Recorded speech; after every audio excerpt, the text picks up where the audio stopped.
Good afternoon, everyone. Thanks for joining the session today. As you're aware, we've invited both Tim Hurd and Andrew Whitehead to come and talk to us as a group. And this is on the back of a discussion we were having about neurodiversity more generally. And we thought it would be really useful to bring some experts in to talk to us about what neurodiversity really is, and make sure that we're sort of familiar with all aspects of it and how we can support employees with people who are neurodiverse.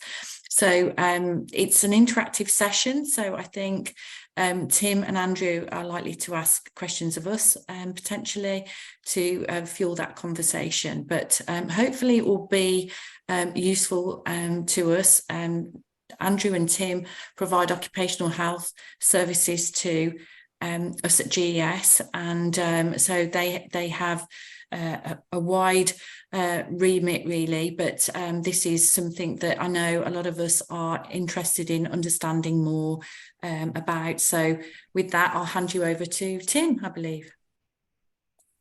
Thanks, Kat. So I'm Tim Hurd. Thanks so much for inviting me to speak to you today. My background's in occupational health and well-being, and I've been doing this job now for around about 20 odd years. I have a background in psychology, occupational psychology, and I label myself as a business psychologist, and have been really passionate over the last 5 to 10 years about educating organizations about mental health and well-being.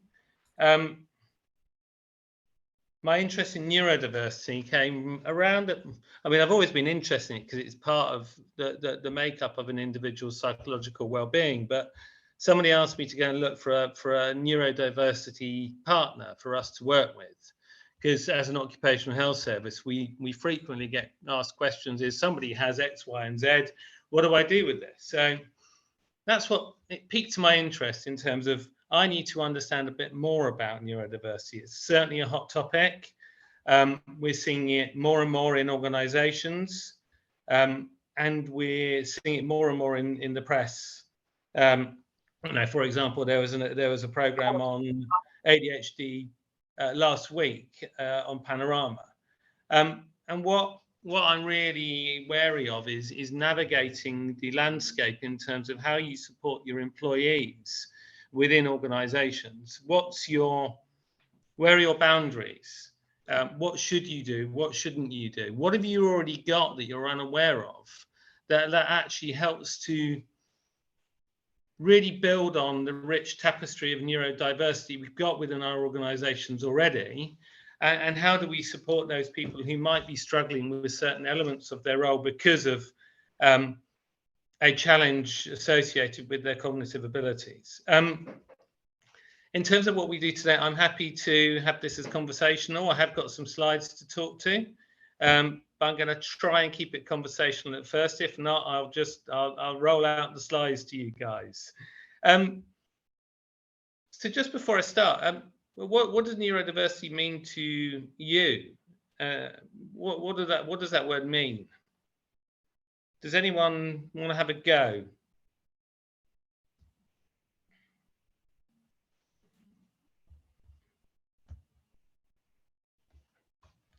Because I thought that neurodiversity meant autism, ADHD, dyslexia, dyspraxia, dyscalculia, Tourette's syndrome. But as I've started to learn a little bit more about it, neurodiversity actually encompasses us all. Yeah, we all have strengths and weaknesses in terms of our cognitive ability. So diversity actually sits amongst all of us. We are all neurodiverse in this room, in this virtual room today. But what it's become synonymous with is actually conditions where there is a cognitive deficit.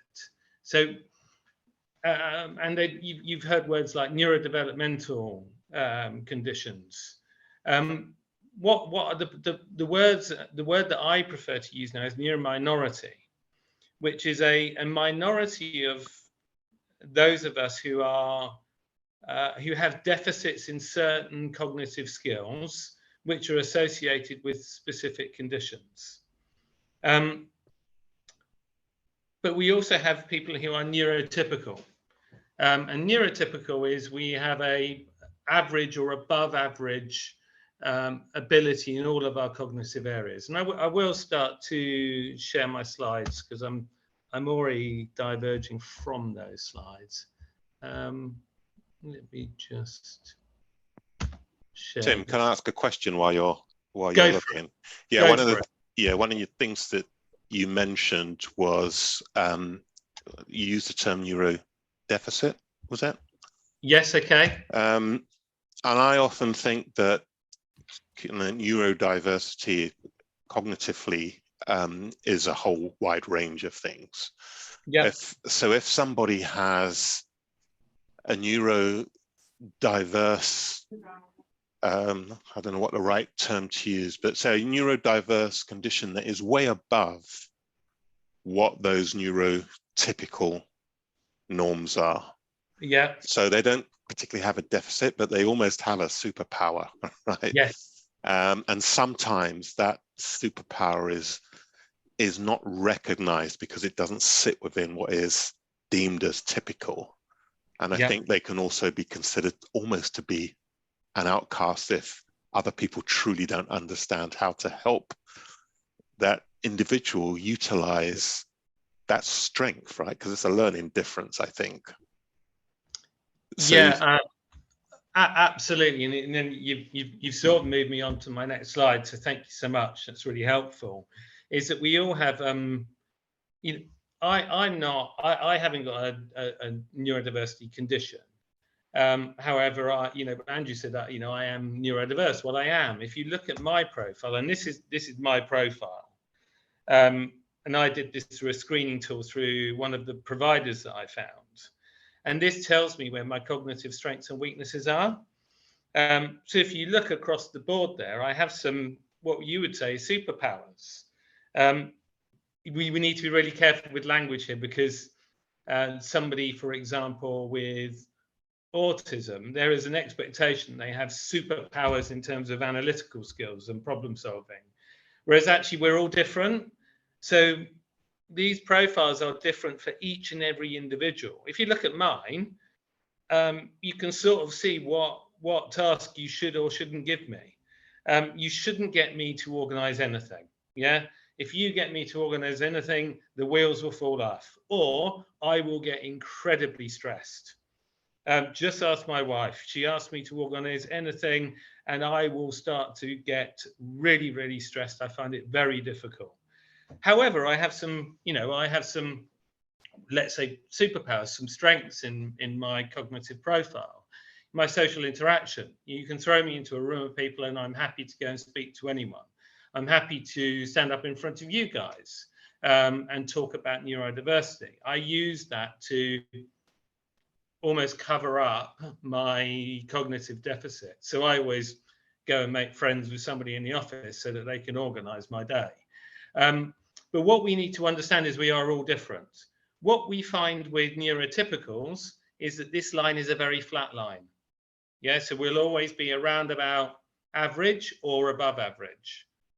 However, with a neurominority, we're going to have some spikes that are under average or very, very low. So you get somebody with a very spiky, they call it a spiky profile. But the direction we're moving now in with neurodiversity is that we need to really look at the positives, and we need to use the skills that somebody has to help them to learn some coping strategies to help with their deficits. And in terms of prevalence across the population, we have around about 15 to 20% of the population who would have a condition that we would call neurodiverse. 5% ADHD.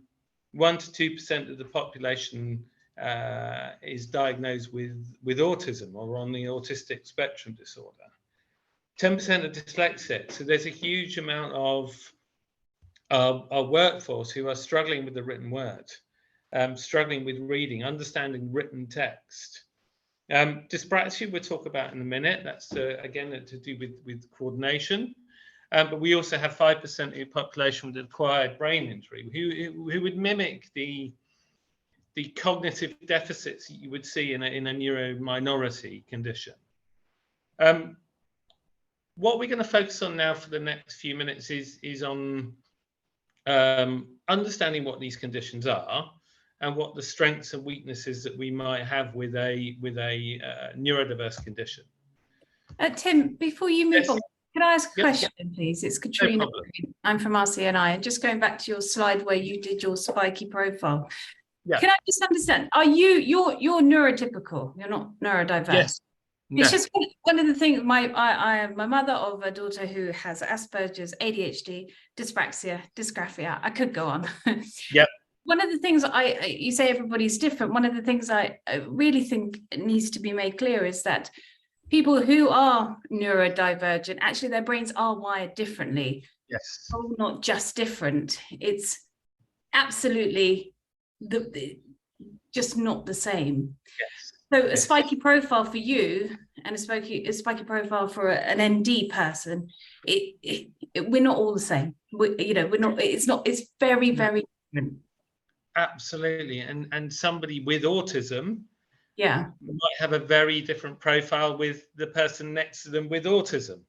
So you don't know where their strengths and weaknesses are going to be. It's a very individual thing. Yeah. And I think we make assumptions and we stereotype somebody with ADHD or autism without really understanding that individual. We need to understand the individual and what they need, especially at work, in terms of what they need to support their working day. Okay. Great. Yeah, does that make sense? Yeah. Quite often we find neurodiverse conditions sitting alongside each other. So as you said, somebody who has autism also has ADHD, also have dyslexia. And the journey I've been over the last few months is there's a bit of a diagnostic journey that somebody might go on. They might go for a diagnosis for ADHD, and out of there comes a recommendation to go and have an assessment for autism and then for dyslexia. And that journey, in my opinion, and this is where I'm going with this, is we're at the moment, I feel as though we are looking for problems rather than looking at the solutions to neurodiverse conditions within the workplace. And just to help you understand that a little bit more, I'll share the next slide. Because what we find is that regardless of the condition, and then this comes from one of the providers that I'm working closely with, is the coaching that they put in place, regardless of whether it's autism, ADHD, dyspraxia, dyslexia, 92% of those, the coaching focuses on memory and concentration, helping somebody to focus on a task. 82% of that is organizational skills, 78% is time management, and 67% is communication skills. From what we're seeing is actually there's some fairly practical skills that we can put in place to support somebody with a neurodiversity condition, to support those weaknesses or challenges in their cognitive skills, and enhance them to support their coping skills, so that they are able to cope with these challenges that they have in their working day. Does that make sense before I move on to the next slide? Has anyone got any questions? Yeah. Okay, so I called this Jim, just sorry, we can't see your screen at the moment, or at least I can't. So it's gone black for some reason. Sorry. Okay, let me stop sharing, and I will try again. Thank you for letting me know. I can't see the screen, so I will try again. Let me see. Just let me know if you can see that now. Is that working? Still No. black. Yeah, we'll try it one more time. I think you just love technology.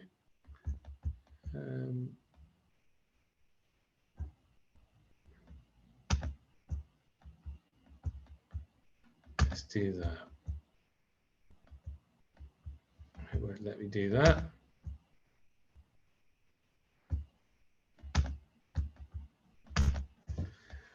It's not going to work, is it? Still can't see it. Okay, that's fine. That's fine. I still talk to the slides. So I'm going to talk about PAs. So I'm talking about autism and ADHD. Autism is stereotypically we look at some of the struggles that somebody might have with autistic spectrum disorder is struggling to communicate, understand social nuances, and we very much focus on the weaknesses of somebody with autism. You know, can become stuck in detail, the minutiae of a task, difficulty in understanding non-specific instruction. So giving somebody an instruction and not interpreting that in the right way, not understanding verbal communication. But also there's a sensory aspect to typical autism spectrum disorder is that being overstimulated by the environment, you know, becoming stressed with noise, with distractions and sensory distractions such as lighting, smells around them, but also reading things like body language, facial expressions, nuances. Office banter is a challenge for somebody typically with autism. Reading between the lines is really difficult, and you know, it can come across as rude, you know, overstepping social boundaries, bringing home life into work inappropriately. But what we don't focus on is the strengths, and we know that with a spiky profile, somebody with autism is going to have a huge amount of strengths. You know, alertness, ability to hyper-focus, passion, enthusiasm, attention to detail, strong analytical skills. And what we're finding is that organizations are missing out on employees who have these exceptional skills. You know, we have recruitment processes that are actually excluding people from the recruitment process. You know, I look at things like assessment centers. You know, if you're holding assessment centers for a problem-solving analytical role, well, what you're doing is you're potentially overlooking some real talent out there in the market. Because somebody with autism isn't going to excel in a social interactive situation. We need to look at our advertising, the way that we hold our recruitment, so that we are more inclusive with somebody with a potential neurodiversity condition. And we, you know, just moving on to ADHD, you know, attention deficit hyperactivity disorder. What do we usually see in somebody with ADHD is they might talk too much. They have a lack of attention to detail. They get easily distracted by things around them. That sort of magpie effect. They're always distracted by something more interesting than the task that they're on. Relationship difficulties can come across as rude. Terrible time management skills, and an inability to organize themselves. You know, time management, frequently late to meetings, not turning up to meetings at all, double booking themselves. They're the challenges that you might have with somebody with ADHD, but there's a huge amount of strengths that we're again, that I think in the past we've been overlooking. You know, modern workplaces are really, it goes back to the Industrial Revolution in terms of how we develop, you know, a role for individuals. Is this is a role and everyone needs to fit into it. You know, that we're really applying it to a neurotypical population. But what we're finding is that, especially since COVID, is actually we can be more flexible with our workplaces. We can look at different approaches to solve the same problem. ADHD, somebody with ADHD quite often has a huge amount of passion and enthusiasm. Well, why is that? Because they are hyper focused on things that they are interested in, and have amazing creativity and problem solving abilities, will be able to think outside the box, won't follow process because they have come up with a better way of doing it. And when in that hyper focused mode, it's like a mode that somebody with ADHD goes into, has incredible attention to detail. And we know that someone with ADHD can handle change, likes change, embraces change, can't wait for the next challenge in their life to actually keep their attention. So what we're finding quite frequently with neurodiversity is that we're overlooking the strengths and really focusing on the challenges. And I think that's certainly something that I'm seeing, having spent it being immersed in neurodiversity over the last 12 months, is actually we're looking at a strengths-based model rather than a weakness-based model. Does that make sense? Has anyone got any questions at the moment before I move on to the D's of neurodiversity? I just have a real quick question. This may not necessarily be directed at you, Tim, but when I think about our industry as a whole, okay. I'm wondering how many people who are neurodivergent actually openly will declare that they have a neurodivergent condition, which typically would mean if we're unaware of it, it's difficult to actually support an individual. One of the things I'm trying to do at Informa is obviously to create that right environment that will hopefully bring more people forward to to say that they're ADHD or autistic.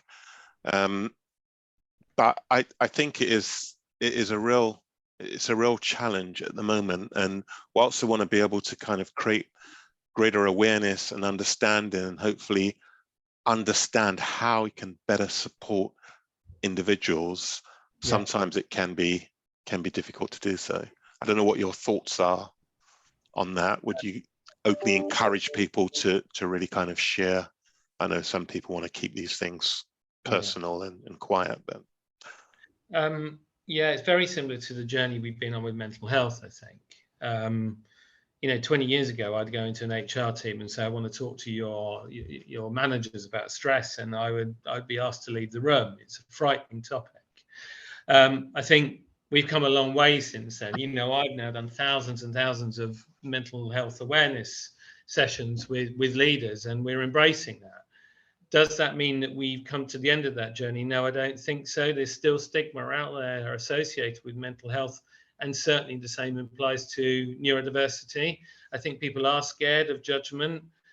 People think it might limit their progression, and actually people will think that people will focus on their challenges rather than their strengths. I think we also need to be careful about the culture around neurodiversity and pigeonholing people. So we can't just pigeonhole a whole team of people who are autistic because it's an analytical problem-solving task. We need to have a diverse team so that we embrace all neurotypes within a team. I work best with people who are incredibly organized. Well, you've looked at my profile. That's why, because it's patching over where I need help. However, they might need help with creativity. I'm happy to throw ideas around all day long, but I never finish a task because I can't organize myself. So we need that rich tapestry of neurodiversity within each and every team. We can't just pigeonhole people. I'm probably going around the answer. Yeah, we need to be encouraging a culture of openness and authenticity. I went to listening to some experts talk about mental health within organizations and neurodiversity is we need to encourage a culture of authenticity within our workplace. Bring your whole self to work. Well, why is that? Because it's less stressful. You'll get people more engaged and feel as though they're belonging to an organization. And we know how much return on investment you get is if you have engaged employees who are bringing their true self to work. It will improve their well-being and you will get much more productivity out of an individual. Just quickly going to touch on the D's of it just helps me organize them, if I'm honest. The D's of neurodiversity, and I'm going to talk about dyslexia. You know, somebody with dyslexia is going to have challenges with, you know, phonological awareness, verbal memory, processing verbal information. We know that dyslexia sits across a range of intellectual abilities. You know, probably when I was at school, there was unidentified people with dyslexia who were having challenge with their work at school because they weren't identified at an early age. Thankfully, my children now, I know that these conditions are identified at a very early age, and that there is no impact on intellectual abilities. It is across the continuum. Dyspraxia stands for developmental coordination disorder, affects people's movement, motor skills, can impact all sorts of areas of their daily life. I know one of my family is dyspraxic and prone to things like tripping, falling, bumping into people. I just used to think she was clumsy, but no, she's now been diagnosed with challenges with dyspraxia, and will have challenges with things like typing, drawing, and can affect things like short-term memory and ability to plan and organize their skills. We go back to those the coping strategies. You know, a lot of this goes back to actually planning and organizing skills which we can coach into people. And then just finally, we'll talk about, there is another one, but we'll talk about dyscalculia, which is similar to dyslexia, but we're talking about numbers here. The ability to acquire mathematical skills, and for some people, they struggle to see numbers in the same way that somebody who is neurotypical might. Difficult to read symbols, trouble understanding finances, and just using numbers in their everyday life. What we do also know is that somebody with dyslexia, dyspraxia, dyscalculia is also going to have a spiky profile, and they're going to have other strengths within their cognitive skills that we should look to enhance and embrace within the workplace. So I've talked about now, you know, the neuro minority. What's the impact to you as an organization, or you as organizations, is how can you start to make a more neuro-inclusive organization? Well, simple steps. You know, certainly from an occupational health perspective, we get managers calling our service and saying, okay, so we think somebody has or they have been diagnosed with autism, and they're finding that they're really distracted. Well, there are some easy steps here to put in place. We can remove those distractions. We can look at, you know, a quiet part of the office. We can look at home working. We can look at flexible working, shifting their slides so that they're working more on their own than when the office is busy. We look at practical solutions, you know, shorter meetings, additional breaks. You know, somebody with autism might find it difficult having a 4-hour meeting where they're socially interacting with people for that length of time. Well, let's have some consideration for somebody who might be neurodiverse and have additional breaks within that. Some with ADHD might get distracted and not listen to somebody for 4 hours talking in front of them. So let's consider reasonable adjustments to our normal working practices that actually are more neuro-inclusive. Additional training, coaching. If there's any L&D departments out there, go and look what you've got on your platforms already, or there is free awareness training for things like neurodiversity, for the conditions that I've talked about today. There might be time management skills, organizational skills, communication skills, packages that you already roll out to your staff and that you have within your existing infrastructure. IT,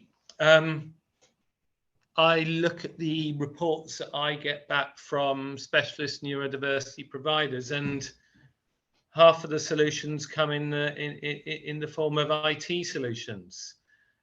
Read-write software, so software that you can get your documents to read into your headphones. Read through processes so that you hear them verbally rather than looking at them on the screen. A lot of this is already in Office 365. Go and have a look at the accessibility options that you've got within your existing IT packages and trial them first with somebody with dyslexia to see if that will help them manage their day-to-day work. If not, there are specialist IT packages that you might want to have a look at to support that individual. Look at what they need and they are asking for, and see if there's any practical solutions that you can put in place. Look at your recruitment policies. See if they are neuro-inclusive. Look at your job adverts. See if there's anything that you can do to speak in plain English when you are recruiting for particular roles. Sometimes I look at job adverts, and as what I would say is fairly neurotypical and fairly good at reading. I don't know what they're asking for. So look at how you can adapt your policies and your processes to be more neuro-inclusive. Question for you, Tim. Earlier on, you when you showed that kind of chart, the spiky chart, you said you were neurotypical. How did you get assessed for that? Because one of the things I'm thinking of, I did read something that at least 9 out of 10 people have some kind of neurodivergent condition. Yeah. But how easy is it to kind of have that type of assessment just to understand where you are on those scales? Because I think if a whole organization went through something similar and they understood where they were, you could organize meetings so much better in terms of knowing where the individual's strengths lie and how you can then utilize, a team or an individual to really kind of deliver to their best ability. Yeah, great question. You've moved right to the end of. I'm sorry. No, it's fine. Let's use it as a conversation, please. That was a screening tool off one of the providers that I found. I think it costs somewhere between £30 and £40. It took me about 20 minutes to fill out, and it screened me for a range of different cognitive abilities based on my self-report. I was honest with it. And it told me what I already know is I can't organize anything. But you're right, it identifies strengths and weaknesses within an individual, which means you can tailor your support as a leader to facilitate those challenges that an individual might have. So around about 34, I see it as a great entry into identifying what sort of what sort of a neurodiverse population you've got within your organization. And I certainly see that as a first step. Where I think we're going wrong at the moment is that we're looking for diagnoses before we support an individual. So we're going through exhaustive diagnostic assessments, which are costing, I don't know whether you watched the Panorama program last week.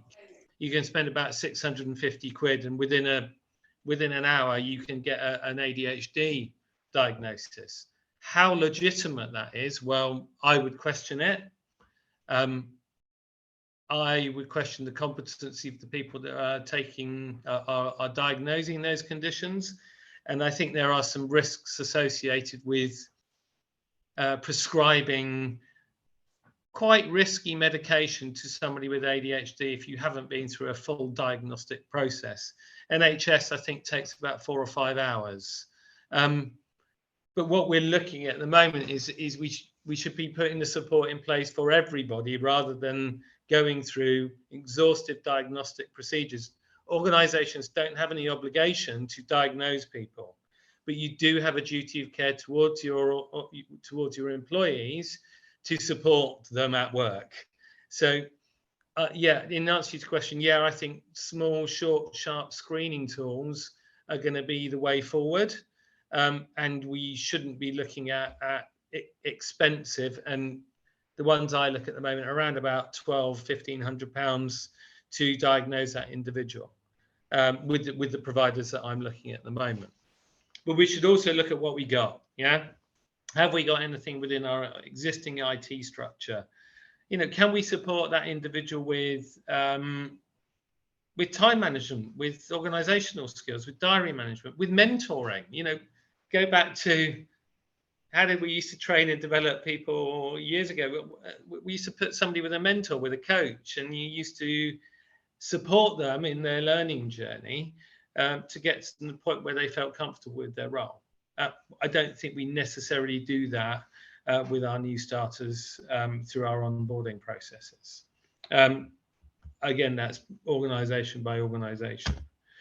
And looking at that support available. Well, what is out there in the market? Well, you can go and get diagnostic assessments. I can find you a provider that can turn that around in around about 4 to 6 weeks. We can have screening assessments. So some of the better providers I'm looking at do sort of diagnostic screening assessments, but they look at all areas of neurodiversity as part of that screening. So you look at all of the A's and the D's, and you get a likelihood of somebody having one of those conditions. It's not a pure diagnostic assessment, but if you're looking at going down that route, that's what I would probably recommend based on my experience over the last 12 months. The thing I'm really attracted to is specialist coaching measures.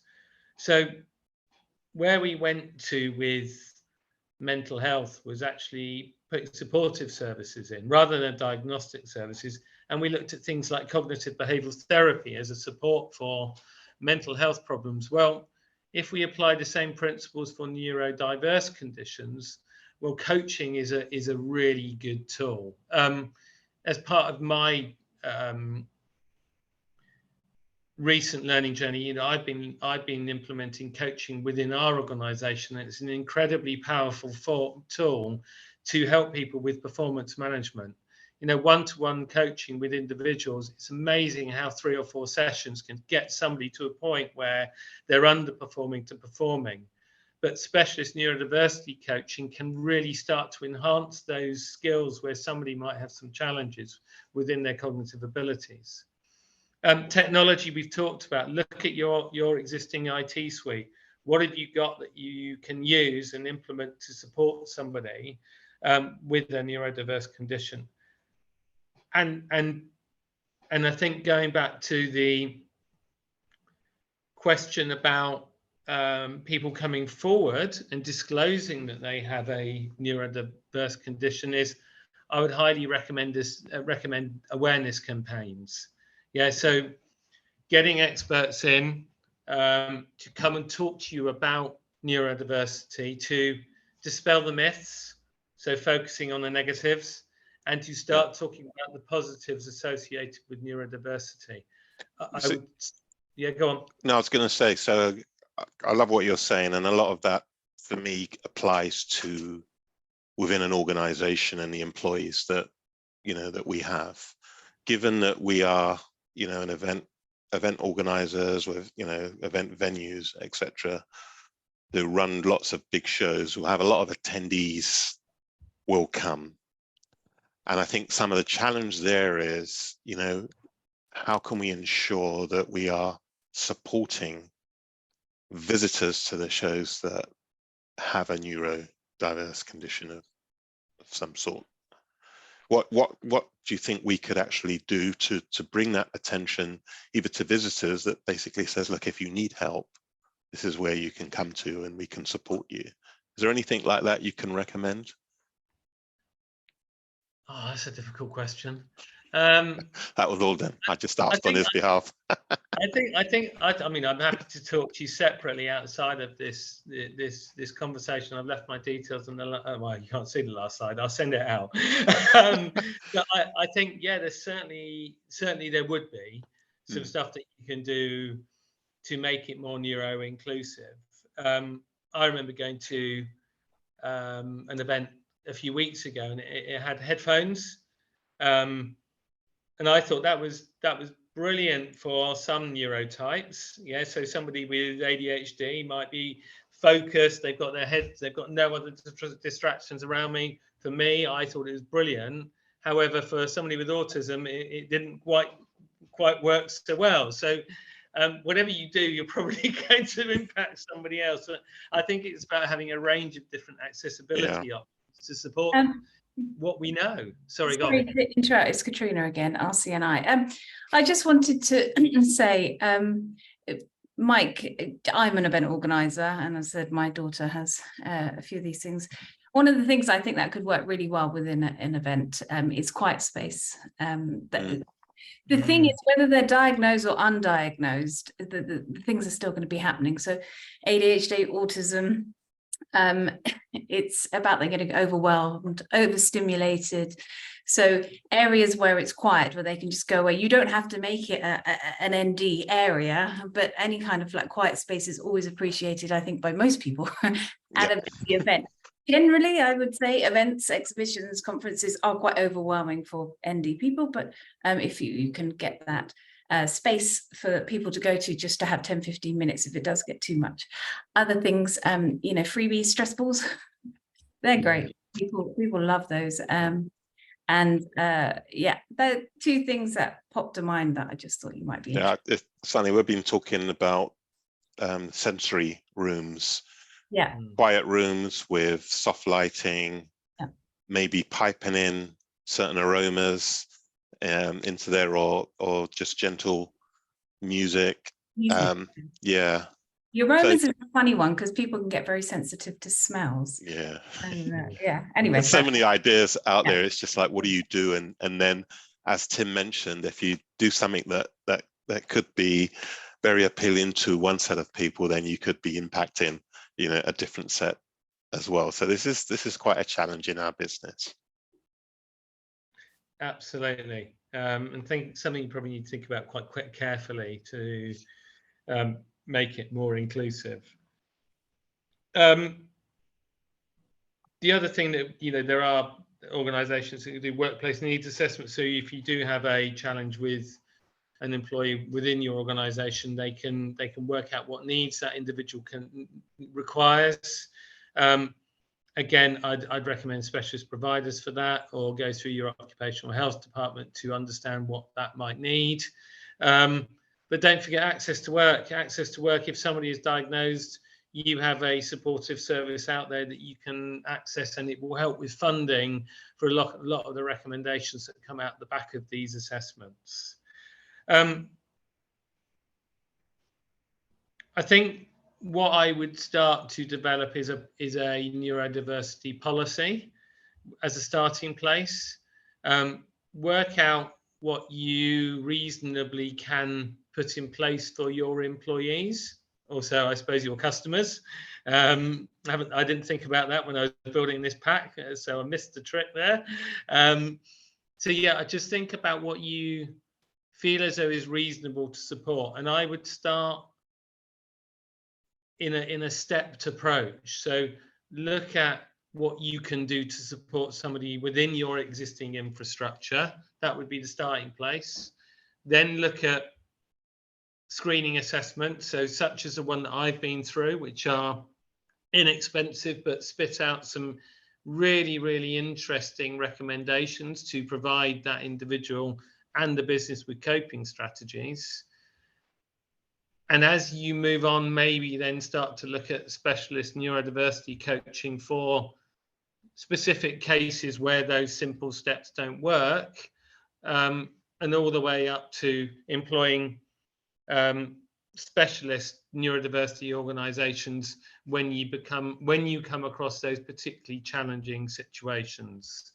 The only just one last thing before I stop talking is, if you do have any of your employees that need specific qualifications and you need to go through sort of training academies, apprenticeships, you might have to go down that diagnostic journey before you can get the support in place that they need, such as, you know, universities, for example, they need a diagnosis before you get the extra time within your examination period. So just be careful. That one caveat to I wouldn't support spending huge amounts of money on diagnostic services. That's the one caveat to that.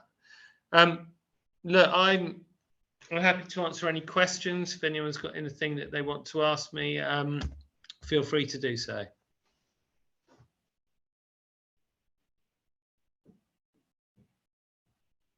That was amazing, Tim. I'm not sure if I've exited it. No, I haven't. That was amazing, Tim. Really, really interesting. I'm just wondering, in terms of diagnosis, etc., is there any, the testing that you did, the analysis? I'm really interested in that part and how we can access that sort of thing. But I agree with you, just to try and be very mindful of all of these different conditions and be considerate to that in a more general way. I think that's really what's resonated with me. But I'd love to know, if we have concerns or people are struggling with certain things. I mean, often when you were talking, there were a number of things that occurred to me that I thought, wow, you're talking about a good percentage of our employees that struggle with some of these things, but there's no formal diagnosis or we're not aware of it. So and you recognise traits within yourself as well and start to think maybe I may be slightly slightly diverse, but well, we are all diverse, I think. Yeah. Trying to get across, neurodiversity is actually, it's about the rich tapestry of cognitive skills that we've all got. We all have strengths and weaknesses. Well, we know that, but it's just a slightly different way about looking at it. But also, how do we make our organization, our structure, our policies, our processes more inclusive for everyone? Because actually, it'll actually help us all have a better working day. And in terms of support, as you say, some of the associations and things that support people with different conditions. So as an employer, we could approach some of those associations and say, we have a handful of people that are struggling with X. Can you support us in terms of what we can offer to them? And you think that maybe, some of the charities or whatever they are, potentially could help in terms of tools and things like that, and offering us support in terms of what's available? Or there's loads out there. There's a few organisations that I'm speaking to about supporting our clients. I've been following Professor Nancy Doyle and her blog for some time, and a lot of the words that I've used today I've stolen from her. She speaks incredibly passionate about neurodiversity. Her organisation, Genius Within, is very focused on the positive aspects of neurodiversity. And she's a great believer in we shouldn't be looking at identifying the problem. We should be looking at solutions for us all, because actually that will help the neuro minorities by being a more inclusive organisation anyway. It fixes the problem. We go straight to solution rather than, I think we're in a mode of problem identification, trying to find people with autism, with ADHD. Look, I understand and I appreciate, and I've spoken to many people who would like a reason for why they are struggling. And that's why they want the diagnostic label. However, you are not obliged as an organisation to go down that route. You should be looking to support everyone. Yeah. Thank you. Good. Any more questions? Anything that I haven't covered that you think I should have done?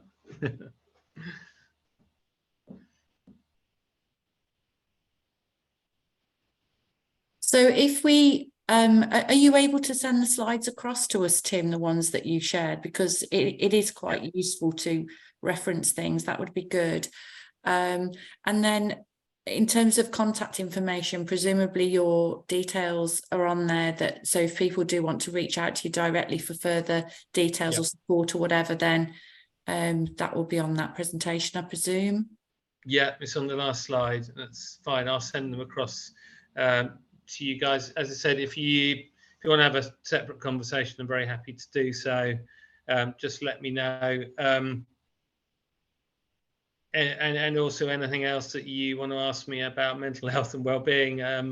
Got a huge amount of experience in managing awareness programs across organisations. So feel free to ask me any of those questions as well. That's amazing. I think it's been a really, really useful session, one of our better sessions personally. I just found I've got a lot from it. So hopefully the others have too. I've seen some nods and seen some comments in the chat. So I think it's been a success from our perspective, but it's just thought-provoking, as I think Zinnia said, and just makes you stop and think. So that's what we all need to do. So no, we really appreciate it. Is there any questions for anyone else before we wrap up? I think this session was just dedicated to this, and I think we've got other separate events arranged. So if that's it, then we'll give everybody a little bit of time back. Great, thank you. That was great.